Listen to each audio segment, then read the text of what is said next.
John Overton. I'm a flight lieutenant in the Royal Air Force, and I backseat a Navigator in the Tornado GR-4.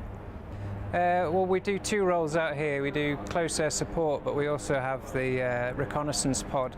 For close air support in the back seat, I control the sensor pod that looks down onto the ground from sort of 3 or 4 miles up, and I prepare the weapon packages. Whilst the pilot's flying around, he deploys the weapons that are pre-set in the back seat by myself. There's 3 main weapons that we have. Like most platforms, we've got a gun, so a point and shoot capability. Direct fire is seen as a much better lower CDE weapon. We've also got a forward firing missile, a real low CDE for small targets, moving targets. Great weapon out here to avoid civcas.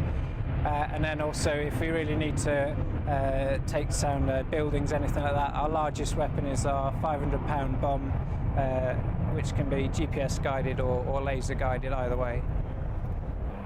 Our main role is the close air support. Obviously loads of guys out on the ground, so we do mainly routine tasking. Probably about 80 to 90% is just out overwatching guys out on the ground doing patrols, but the highest priority tasking we have is support to troops in contact, and then lower down from that is just other high priority tasking called prize in the AO.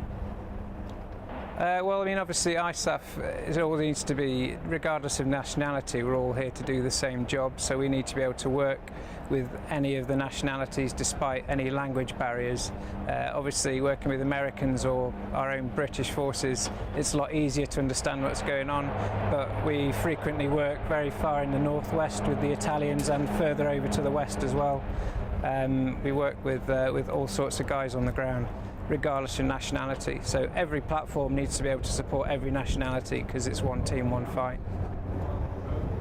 The only guys we speak to on the ground, unless it's an emergency close air support, we're always speaking to the JTAC. So predominantly the US Marine Corps, we're quite frequently with them on the ground.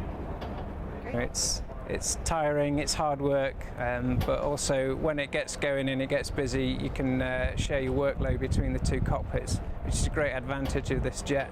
But my job personally, when I came out here, pretty much joined on basis of 9/11.